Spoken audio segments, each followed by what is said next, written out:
Well, thank you very much, everybody. It's great to be in this beautiful Oval Office. It never looked so nice.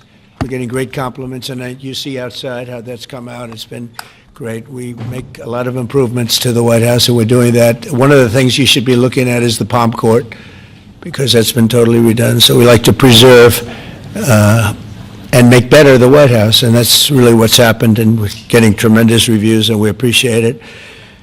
But we're here for a different reason. It's called Operation Summer Heat, which is an appropriate term in light of what we're doing. And early yesterday morning, I returned from the Middle East, where we celebrated a historic agreement to end years of suffering and conflict. Amazing. Every country came together. I mean, even the enemies came out and totally endorsed it. Everybody, I've never seen anything like it. Nobody's seen anything like it. And just as we are forging peace and stability abroad, we're also restoring peace and safety and stability at home. And you see that in Washington, D.C., maybe better than any place, because we got there, and within 12 days it was very good. And within 30 days, it's been as safe as any city in the country. It's been great. Took out 1,700 people, got them out.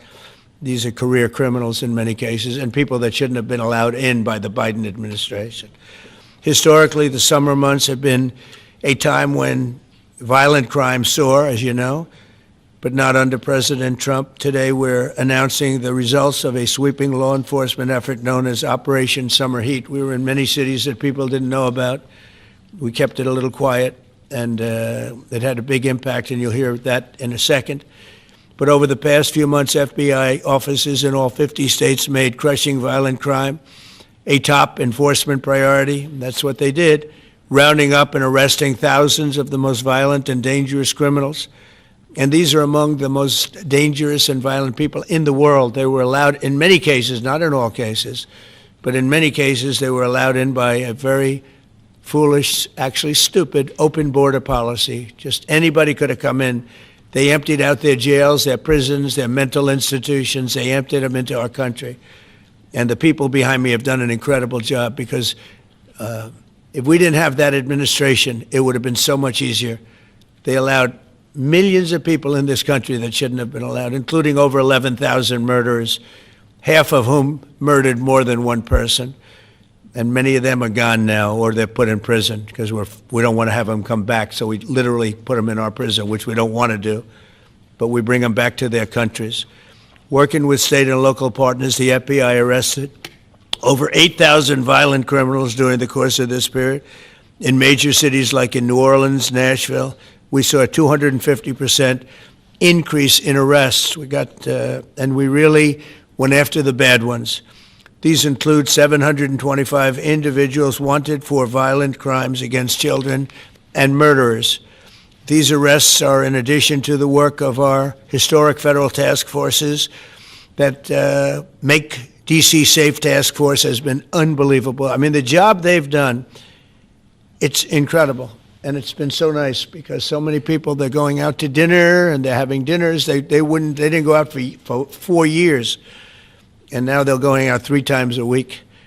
Restaurants are opening. Restaurants are full. And usually that means a lot of good things. But restaurants that were closed are now opening up. And everybody's happy. It's nobody's ever seen anything like it, actually. And everybody feels safe. You can have a child walk right through the middle of Washington, D.C., and nothing's going to happen. We were losing more than one person a week in Washington. They're being killed on an average of over one a week. The Make D.C. Safe Task Force has been incredible. And the Make Memphis Safe Task Force is having very similar results. It's much earlier, but we've been there for a week and a half, but I'm hearing the results are pretty incredible, and you'll hear about that.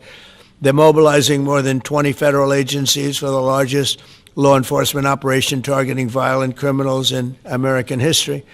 As a result of these efforts, violent crime declined nearly 20% nationwide compared to the same period last year, and it was the safest and most peaceful summer in 2 decades. And honestly, we haven't really even gotten going yet. If we didn't have to fight all of these radical left governors, we could have had Chicago taken care of, as an example. They had, in a short period of time, 4,000 murders in Chicago, and we have to listen to this man stand up and say that we're bad people. And the people of Chicago are walking around with MAGA hats. You have women Beautiful black women walking around with MAGA hats. Please let the president in, and we don't care how he does it.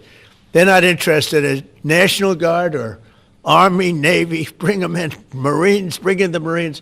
They just want the crime to stop. And more so because of the success that we had in D.C. I think if we didn't have that success, nobody would even believe it. So I want to congratulate all of the incredible law enforcement professionals joining us today, especially Attorney General Pam Bondi, who's terrific, Deputy Attorney General Todd Blanche, who is a fantastic legal talent. He really is. He's a great guy, too. And, of course, F.B.I. Director Kash Patel. They have worked so hard on this and other things. Since the start of the administration, the FBI has arrested over 23,000 violent criminals, more than double the number arrested in the final year of the Biden disaster. The FBI has also destroyed or severely disrupted more than 170 organized criminal enterprises and gangs, 1,600 of the most violent gangs, and confiscated over 6,000 illegal firearms. And they've tracked down and arrested 4 fugitives on the most wanted list. 4 of the most wanted, actually 2 of them were the most wanted fugitives in the world.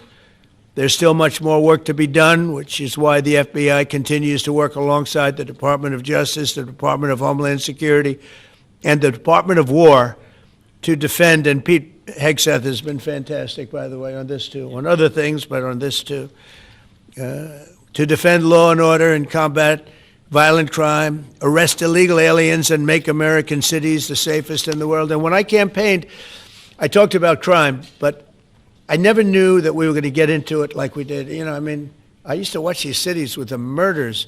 Chicago recently had one deal where they had 11 murders in one weekend, and they said, well, yeah, but it was a holiday weekend. They actually told me that was the reason, like it was okay because it was a holiday. It was Labor Day. These people are the worst. They really have to, they better, I tell you what, the people in Chicago and the people in places like that can be fixed. At some point, it gets to where you can't fix it anymore. It's too far gone. And we have some cities like that.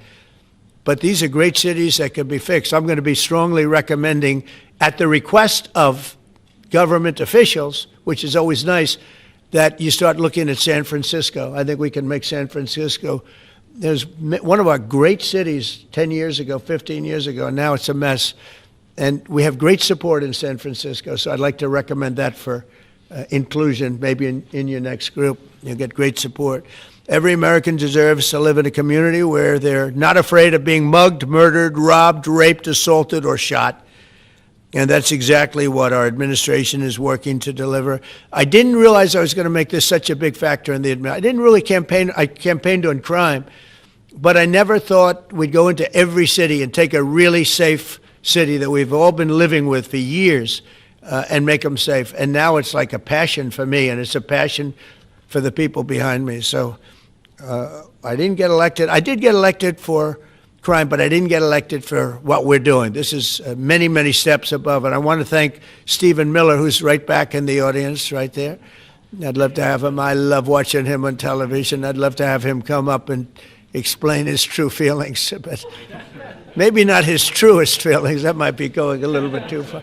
But, Stephen, thank you for doing an unbelievable job. And the people of this country love you, I'll tell you, and they love what you say about crime and stopping crime. So now I'd like to ask Director Patel to say a few words, and then Pam and Todd also. And I just want to congratulate them. This is an amazing thing. And we're just at the start. We're going to go into other cities that we're not talking about purposely. We're getting ready to go in. And when they go in, like Kash as an example told me that people didn't even know, 5 months ago they went into Chicago, and they started doing a lot of work in Chicago, and we brought the numbers down a little bit, and but that really was just preparatory work for what we're going to do with the surge.